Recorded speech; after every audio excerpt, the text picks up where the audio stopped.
Hi guys, ang swerte niyo naman. May massage kayo. Salamat ha. Kasi di ba dapat yung reward na to para dun sa panalo pero sinama niyo pa rin. Ako yung magbabayad na ito, no? Grabe. Mahilig ba kayo sa water sports? Yes, sobra. Nung bata ako, like, puro water sports ako. Anong klase? What water sports have you tried na ba in the past?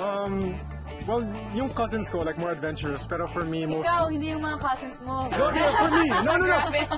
For me, mostly jet skiing, swimming.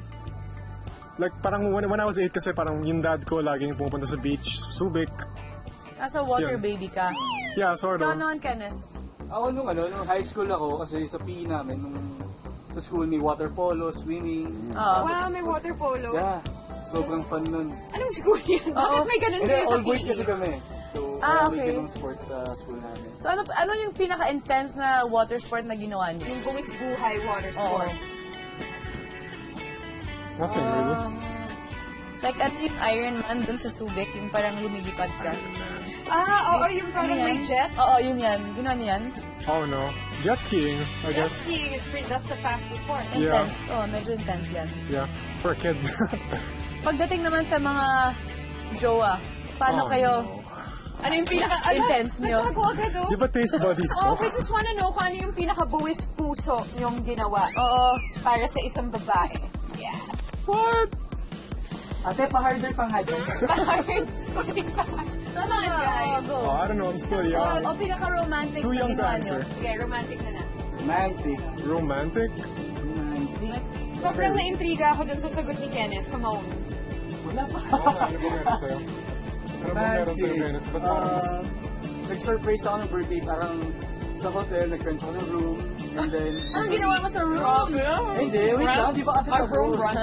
Tapos, nandun yung lahat ng friends niya. Kasi mas sobrang tinitreasure niya yung friendship ng mga friends niya. Nandun yung mga friends niya. Tapos, ayun, surprise. Nandun yung friends niya. Wow. Okay, fine, Sweet masagot ka na naman. ako. I would cry, actually. Okay. Masagot na ako. naman. I think, for me, like, more on the negative. Siguro, like, breaking up, I guess.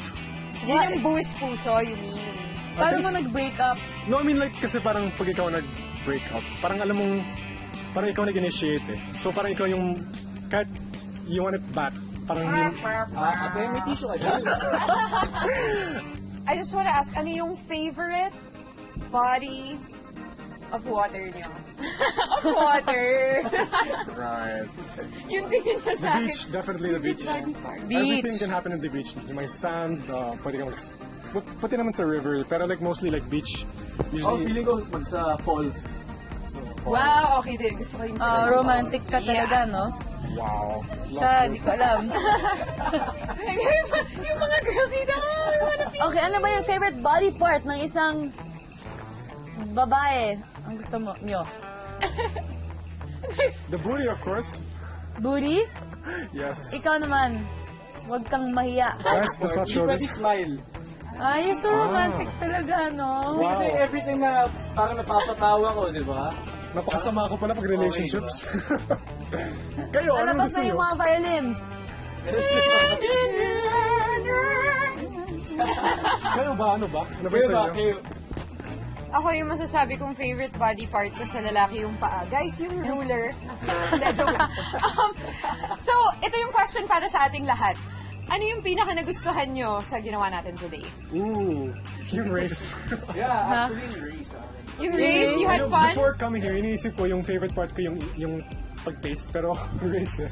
Ako gusto ko yung raft kasi yun may hangin, kakaiba, 'di ba? Sa Manila walang parang water na Yung galing nga na naman raft, eh. masarap yung food. Yung nag-wakeboard. Oo, yun. Nag-high five sa mga wakeboarders. Yeah. Yeah.